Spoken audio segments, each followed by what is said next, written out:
మనము రాత్రి బయట పండుకుంటున్నాం, డోర్లు తెరబెట్టేసి బయట పండుకుంటున్నాం. మన నిద్రలో పోయినామంటే పైన పోయినట్టే ఉంటుంది. అది దొంగలో చేంజ్ చేస్తున్నారు, మన మెడలో నుంచి అన్నీ తీసుకుని వెళ్ళిపోతున్నారు. జాగ్రత్తగా ఉండాలి. ఏంటంటే బయట పండుకోవడం చాలా తప్పు. డోర్లు తెరబట్టడం, ఇంట్లో డోర్లు తెరబట్టడం అవన్నీ చేయొద్దు. జాగ్రత్త పడాలి. మనం ఎక్కడైనా బస్సులో వెళ్తున్నామంటే బస్సు ఎక్కేటప్పుడు ఏం చేస్తారు, సీటు దొరుకుతుందా లేదా అనే ఉద్దేశంతో తొందర ఎక్కుతాం. అట్లా చేయకుండా మీరు గోల్డ్ ఉంటే కొంగులు వేసుకోవాలి. కొంగులు నిండా వేసుకుంటే మీ దగ్గర ఏమున్నది కూడా ఎవరికి తెలియదు, మీరు ఎక్కొచ్చు.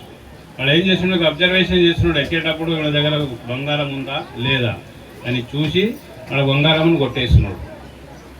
అది చాలా జాగ్రత్తగా ఉండాలి. ఎందుకంటే మీకు డిస్టర్బ్ అయింది మహారాజులకు అందరికీ.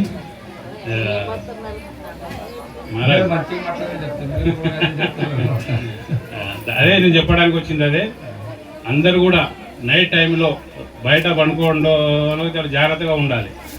ఎండాకాలం కదా అని ఉబ్బరిస్తున్నది, బయట పండుకుంటే చాలా ఇది. మళ్ళీ ఇంకొకటి, జనగణన లెక్కలు రాస్తున్నామని కొంతమంది ఇంటికి వస్తున్నారు. మీ లెక్కలు రాస్తున్నామని ఇంటికి వస్తున్నారు. వచ్చి మొన్ననే మన పీర్పూర్లో ఒక ఇన్సిడెంట్ జరిగింది. పెద్ద మనిషి దగ్గర 3.5 తులాల బంగారం కొట్టేసి, ఏం చేసింది, మీ లెక్కలు రాస్తున్నాము, నీ పేరు చెప్పు, అమ్మ పేరు చెప్పు, తల్లి పేరు చెప్పి రాసేసి ఆమెను 2 కాళ్ళు కట్టేసి 3.5 తులాల బంగారం అనేది కొట్టేసి. అది ఎవరు, మన పంచాయత్ సెక్రటరీ కానీ, సర్పంచ్ కానీ, వార్డు మెంబర్ కానీ వాడు వెంట ఉంటారు. మీరు అబ్జర్వ్ చేయాలి. అగో ఏదో లెక్కలు రాసుకుంటున్నారు, మనకు అది వస్తుంది ఇది వస్తుంది అని ఎవరికి కూడా నమ్మొద్దు.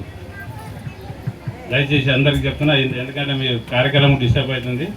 Okay, right, thank you.